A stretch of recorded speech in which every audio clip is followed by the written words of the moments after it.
Hi, gorgeous people. Welcome to Love+Logic, where we decode the mysteries of the heart using the science of the mind.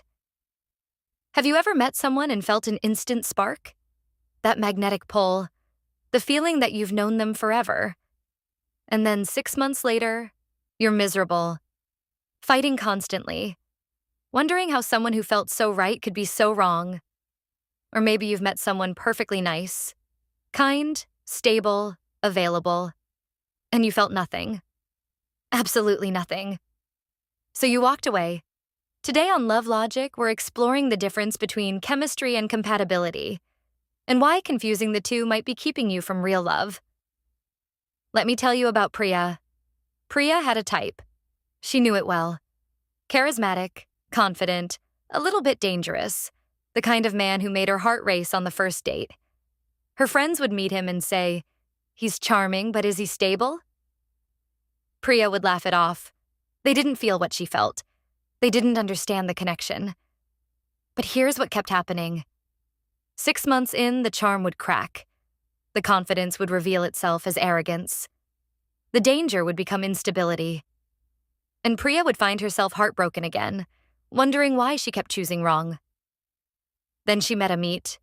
Amit was kind, consistent. He showed up on time. He remembered things she told him. He had a stable job and a stable life. And Priya felt nothing. No spark. No fireworks. Just a nice man who made her feel bored. So she ended it and went back to the charismatic ones, the dangerous ones, the ones who made her heart race and then broke it. Priya's problem isn't that she can't find love. Priya's problem is that she's addicted to chemistry and blind to compatibility. So, what's the difference? Chemistry is your nervous system lighting up. It's dopamine, adrenaline, and norepinephrine. It's the racing heart, the inability to eat, the obsessive thinking. It's the feeling of, I can't live without this person. Chemistry feels like passion. It feels like fate. It feels like everything you've ever wanted.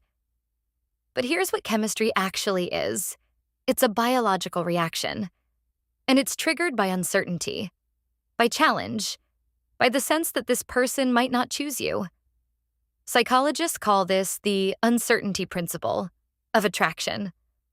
The more unpredictable someone is, the more your brain releases dopamine when they finally give you attention. You're not in love. You're in a reward cycle.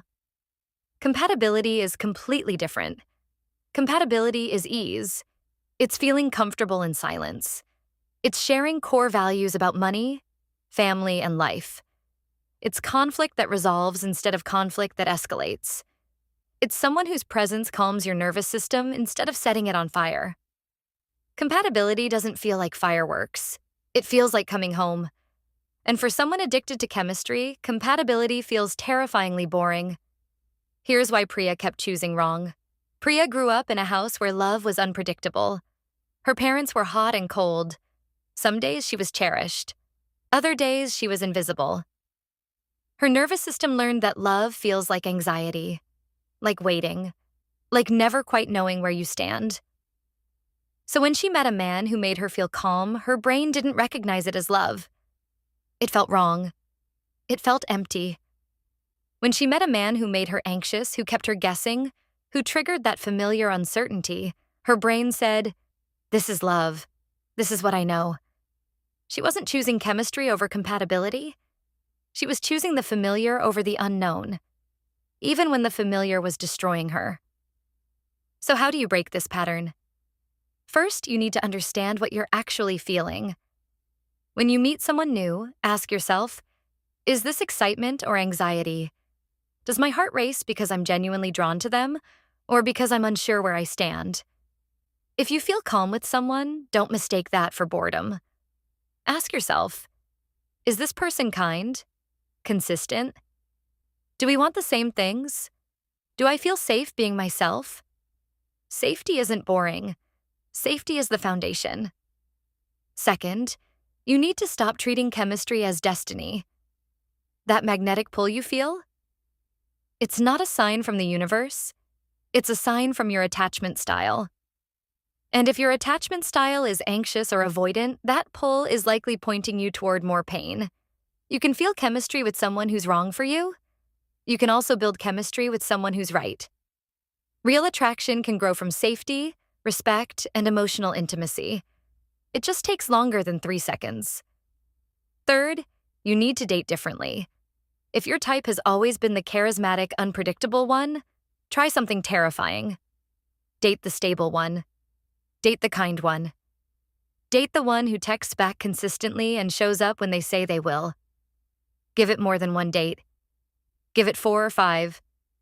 Your nervous system needs time to recalibrate. It needs to learn that consistency isn't a trap, it's safety. Priya eventually did something brave. She stayed friends with Amit. She watched him date other people. She saw how he showed up for them, how consistent he was, how kind. And slowly, something shifted. She started to see stability differently. It wasn't boring. It was rare. When Amit became single again, Priya asked him for a second chance. She was honest with him. She told him she was learning to recognize real love, that she might get it wrong sometimes, that she needed patience. Amit gave her that patience. And over time, Priya's nervous system started to calm down. The absence of chaos stopped feeling like emptiness. It started feeling like peace. They've been together 3 years now. Priya says it's the most boring relationship she's ever had. She says it with a smile. Because boring, she learned, is just another word for safe. And safe is where real love grows. So here's my question for you. Are you chasing fireworks or building a home? Do you want someone who makes your heart race or someone who makes your heart rest? Because here's the truth. Fireworks are beautiful, but they burn out fast. And in the darkness after they fade, you'll be grateful for someone who holds your hand and says, I'm still here. If this video resonated with you, share it with a friend who keeps choosing the wrong person and can't figure out why. Subscribe to Love+Logic for more. We're learning to love better together. Let me know in the comments. Have you ever confused chemistry with compatibility? How did you learn the difference? I'll see you in the next video.